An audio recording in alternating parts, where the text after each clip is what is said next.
পশ্চিম ত্রিপুরার কাঁঠালতলী এলাকায় খুনের ঘটনা। তরুণ সংঘ ক্লাবের সম্পাদক সমীর দাসকে কুপিয়ে হত্যা করার অভিযোগ দুই যুবকের বিরুদ্ধে। স্থানীয় সূত্রে জানা গিয়েছে যে দীর্ঘদিনের ব্যক্তিগত বিরোধ ও শত্রুতার জেরে এই হামলার ঘটনা ঘটতে পারে। তবে ঘটনার প্রকৃত কারণ খতিয়ে দেখছে পুলিশ। পরিস্থিতি নিয়ন্ত্রণে রাখতে ঘটনাস্থল এবং আশপাশের এলাকায় বিপুল সংখ্যক পুলিশ বাহিনী এবং কেন্দ্রীয় আধা সামরিক বাহিনী মোতায়েন করা হয়। দোষীদের কঠোর শাস্তির দাবি নিহতের পরিবারের সদস্যদের। ইতিমধ্যে ঘটনায় একজন অভিযুক্তকে গ্রেফতার করেছে পুলিশ। ধৃতের নাম মিঠুন সূত্রধর।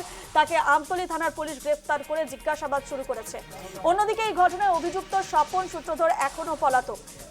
কাঁঠালতলীতে ক্লাব সম্পাদককে কুপিয়ে হত্যার অভিযোগ, এলাকা জুড়ে উত্তেজনা।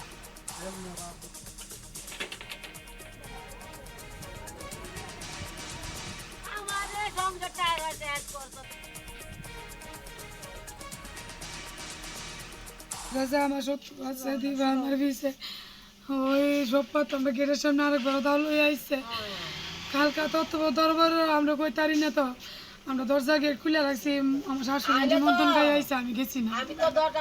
আমি 12টা পর্যন্ত এনে রাস্তা বয়ে রয়েছি। আমি খাইবো আইলে ভাত কম শাশুড়ি পাঠাইছে এবারে বাইতেছে দরজার মধ্যে লাগাইছে, গেট খোলা দরজা খোলা আর আয়া না তো আমি তো খাইতেছি আবার লইয়া চোখটা লাগিয়ে আছে গা কেটা যেন ডাকতেছে কি সময়ের মধ্যে দেন বইরা রয়েছে দেওয়া গা এক দরে গিয়া দি বুঝতে রয়েছে রক্ত কি রক্ত এবার এই গতুন না আরে টমাচ্ছা ফট মহর দুনিয়া পেলাম মোবাইলটা ভাই না। আমি কই মোবাইলটা তো তাই বুক পড়ো ভাই না বলে আর কই তোমরা একটা মোবাইল দাও। আমি কেউ খবর দে, কেউ একটা মোবাইল দিল না।